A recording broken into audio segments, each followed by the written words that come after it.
Here are the crypto top headlines covered in this video.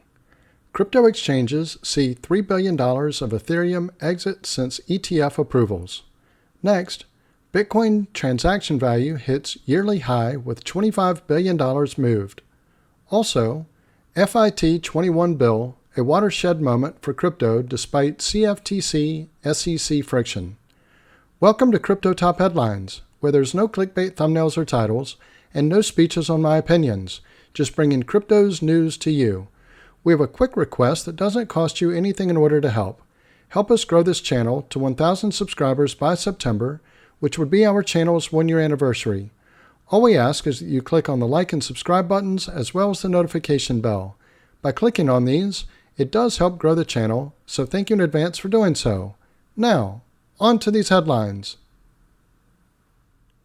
Our first top headline: crypto exchanges see $3 billion of Ethereum exit since ETF approvals. Only 10.6% of the total Ether supply is currently on centralized crypto exchanges, its lowest level in years. Over $3 billion worth of Ether has been removed from centralized crypto exchanges since the May 23rd approval of spot Ether exchange-traded funds in the United States, signaling a potential upcoming supply squeeze. The amount of Ether on exchanges fell by around 797,000 between May 23rd and June 2nd, equivalent to $3.02 billion, according to CryptoQuant data. Lower exchange reserves imply fewer coins are available for sale as investors move their own coins to self-custody for purposes other than immediate selling. Glassnode data shared by BTC Echo analyst Leon Wademan shows the percentage of circulating Ether supply held on exchanges is also at its lowest level in years at just 10.6%. Ethereum ETFs carve path to all-time high. Last week, Bloomberg ETF analyst Eric Balchanis tipped Ether ETFs as having a legit possibility of launching by late June. Some analysts believe Ether could break its November 2021 all-time high of $4,870 once spot Ether ETFs start trading due to increased demand pressure, similar to Bitcoin after the trading launch of spot Bitcoin ETFs in January. Ether could benefit even further from demand pressures than Bitcoin, as it does not have the same level of structural sell pressure, DeFi Report crypto analyst Michael Nadeau said in a May 28th report. For example, Bitcoin miners are occasionally forced to sell BTC to cover the cost of mining, while Ethereum validators do not incur the same operating expenses as Bitcoin miners do. However, there are also concerns that Grayscale's Ethereum Trust, or ETHE, which manages $11 billion in funds, could influence Ether's price action if it follows the Grayscale Bitcoin Trust, or GBTC, which saw $6.5 billion in outflows in just the first month after approval. Ether is currently trading at $3,781, down 0.82% over the past 24 hours, and down around 23% from its all-time high, according to CoinMarketCap. Let me pause here for a moment. If you're getting value out of this video, please click on the like and subscribe buttons as well as the notification bell. Our next top headline: Bitcoin transaction value hits yearly high with $25 billion moved. Bitcoin holders moved over 367,000 BTC on May 18th, worth over $25 billion, recording a yearly high in the value of Bitcoin transactions. On May 28th, Bitcoin transactions reached an estimated value of over $25 billion, the highest in United States dollar terms over the past year. Bitcoin's on-chain transaction value refers to the total estimated value of transactions on the blockchain. This metric helps traders understand Bitcoin trends and decide on trade positions. Bitcoin transaction value reaches yearly high. According to Bitcoin Explorer, blockchain.com, Holders moved about 367,000 BTC on the blockchain on May 28th. This marks the largest number of BTC moved since June 13, 2022, when over 519,000 BTC were moved.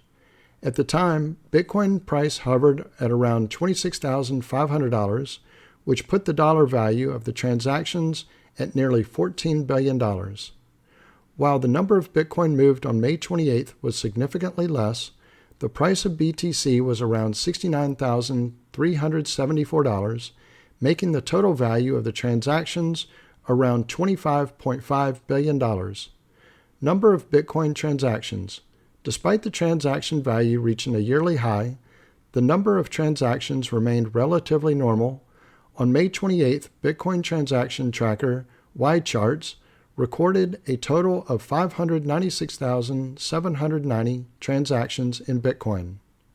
The number of transactions appeared average compared to May 26th and May 29th, which had over 850,000 and 700,000 transactions respectively. Apart from the number of transactions, Bitcoin's trading volume also did not display anything out of the ordinary. On May 28th, Blockchain.com showed that $200 million volume for Bitcoin transactions on crypto exchanges. Can Bitcoin reach $130,000? Meanwhile, trading analyst Peter Brandt forecasted that Bitcoin could reach $130,000 by 2025. On June 2nd, Brandt said the Bitcoin's bull run shows similar patterns to previous post-halving cycles. According to the crypto trader, the asset could reach about $130,000 to $150,000 by August or September 2025, if it follows the trajectory of previous runs. Brandt claimed that historically, Bitcoin's halving date was almost in the middle of bull markets' beginning and peak periods. According to the analyst, the last bull market started 16 months before the 2020 halving and ended 18 months after that. Our next top headline, FIT21 bill, a watershed moment for crypto despite CFTC-SEC friction. FIT21 is the first bipartisan legislation of its kind to pass in either chamber of Congress, but is its dual-agency model workable? FIT21 is the first digital asset legislation in United States history to pass in either chamber of Congress, the House of Representatives in this case. It did so with strong bipartisan support. 71 Democrats joined 208 Republicans to pass the legislation by a 2-to-1 margin. Last week's overwhelmingly bipartisan passage of FIT21 was symbolic. It shows that both parties are willing to come together and that Congress, not the SEC, should make policy, Kristen Smith, CEO of the Blockchain Association, told Cointelegraph. It also suggests the political winds in Washington, D.C. could be changing. The crypto industry is more organized than ever before, and we now have all of the pieces in place to advocate for smart policy, added Smith. In a May 22nd press release, the U.S. House of Representatives Financial Service Committee described the passage of FIT21 as a watershed moment for the U.S. digital asset ecosystem. Not only did FIT21 receive larger bipartisan support than even its strongest proponents expected, but a third of House Democrats, including Speaker Emerita Nancy Pelosi, supported it. However, this happened almost concurrently with the Securities and Exchange Commission's change of heart on Ether. Zach Zeinhorn, a partner at law firm Davis Polk, told Cointelegraph. The agency approved Ethereum spot market exchange-traded funds on May 23rd, a dramatic turnaround in its own right. Also significant was the Congressional Review Act vote on May 16th to overturn Staff Accounting Bulletin 121, which received 60 votes in the Senate, including from prominent Democrats like Chuck Schumer, added Zeinhorn.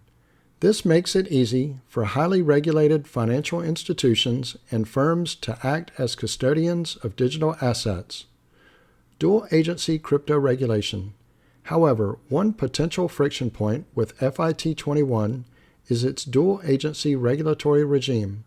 Digital assets will be regulated by either the SEC or the Commodity Futures Trading Commission, or CFTC, depending on the decentralization of their underlying networks or projects.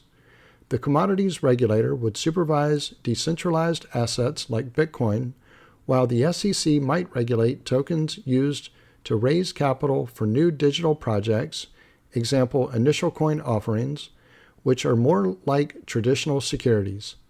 Having two regulators, the SEC and the CFTC, can cause confusion for market participants. We hope to see the Senate further explore this issue as they look to draft their own legislation, said Smith. Some saw merit in the dual agency structure, but only as it would further restrict what is viewed as the SEC's stifling effect on crypto and blockchain innovation. FIT21 should help curtail some of the SEC's authority over the crypto space, Caden Stottleman, Chief Technology Officer of Komodo, told Cointelegraph. At the moment, the SEC under Chair Gary Gensler has too much control, and its decision-making has thwarted blockchain innovation in the United States. The legislation's framework takes the first step of saying there should be a limiting principle that cabins, i.e. restricts, SEC jurisdiction, which is more clarity than we've gotten from Chair Gary Gensler's limitless and lawless approach. Jack Solowy, FinTech policy analyst at the Cato Institute's Center for Monetary and Financial Alternatives, told Cointelegraph. Admittedly, regulating digital assets is no easy matter. For one thing, they can change their form and function over time, as Matthew Lemaire, co-founder and managing partner at Blockchain Coinvestors, told Cointelegraph. As just one example, a token could begin as a security and transition to being a commodity as the network becomes decentralized. In another example, Polkadot's native Polkadot coin was initially offered, sold, and delivered to purchasers as a security, but later evolved or morphed and no longer is a security. It is software, according to the Web3 Foundation. The way the bill works, the same token may at the same time be a restricted digital asset subject to SEC jurisdiction and a digital commodity subject to CFTC jurisdiction, depending on factors such as how it was acquired or who holds it. That raises a lot of complexity, said Davis Polk's Zyhorn. For a token to come under CFTC jurisdiction, the underlying project has to be certified as a decentralized system, continued Zyhorn. There's a very detailed and complex definition of what constitutes a decentralized system, and some of the necessary elements can be ambiguous. The SEC is the agency that gets to decide, subject to judicial review, whether a system has become decentralized, added Zyhorn. Based on history, one might expect the SEC to continue to take a very narrow view of what constitutes a system being decentralized. Perhaps this is why not everyone in the crypto community celebrated FIT21's passage. Crypto-related attorney Gabriel Shapiro declared that legislation would still give the SEC huge power in U.S. crypto regulation. Still, most cryptocurrencies would be considered commodities by default, George Shakro, associate attorney at Gordon Law, wrote on May 28th. However, to remain a commodity under CFTC jurisdiction, a token could not be under the unilateral control of a single person or entity for at least 12 months, Shakro added. If an individual or entity owns 5% or more of the asset's total supply, it could be classified as a security instead. If FIT21 becomes law, there will be a new statutory test of decentralization, added Zyhorn. Of course, that new test will be open to different interpretations, and I suspect there would be a lot of disagreement as applied to particular assets. In any case, many agree with Stallman that some sort of comprehensive crypto regulation is needed in the United States. The European Union, Switzerland, Singapore, and the United Arab Emirates are pulling ahead. Due to unclear regulations, U.S. citizens have less access to various crypto products and services. This puts both crypto companies and users at a disadvantage. Politicians are listening to crypto holders. On the other hand, FIT21 is really more a framework than a finished blueprint for crypto supervision, and perhaps specifics can be negotiated at a later time. Indeed, one big takeaway from FIT21 would be that U.S. politicians who ignore crypto now do so at their own peril. Variant Fund's Jake Chervinsky, for instance, asserted that FIT21, with its strong Democratic backing, was sending a message to the Biden administration that anti-crypto is a losing platform this year. Maybe such a claim is going too far? It is not going far enough. The future of America is dependent upon us having a position of leadership in a rapidly digitizing world. Most other nations are now ahead of us in this regard, responded Lemaire. The so-called anti-crypto army of U.S. President Joe Biden and Senator Elizabeth Warren has deeply damaged U.S. competitiveness and innovation while behaving in capricious and arbitrary, if not illegal ways. A recent blockchain Coinvestors report predicted that digital asset regulation will be a key U.S. electoral issue for the first time in 2024, especially among politicians looking to attract the votes of digital natives. We're seeing a swell of support from everyday users. The more than 50 million Americans who own or invest in crypto are more active and vocal than ever before, and it's clear that Washington is listening, said the Blockchain Association Smith. At the very least, the idea among certain progressives that an anti-crypto stance would only have electoral upside and no electoral downside is being seriously called into question, added the Cato Institute's Solowy. Could FIT21 become law in 2024? What are the chances that FIT21 or some form thereof could be signed into law in 2024, a U.S. election year? Never say never, but it would be a big lift to get FIT21 through the Senate this year, given the limited time left on the legislative calendar in an election year, said Solowy. It has a decent chance of passing, opined Stottleman. Looking at the polls, Democrats see they are losing to Republicans in many key battleground states. In an attempt to win over independents, Democrats are starting to pivot and take a more pro-crypto approach. According to recent polling from DCG, the Harris poll, 1 in 5 voters in swing states consider cryptocurrency a major issue in the election, added Smith. It could be a good sign, too, that President Biden didn't threaten to veto the FIT21 legislation while saying he was willing to work with Congress on a comprehensive and balanced regulatory framework for digital assets, said Zyhorn.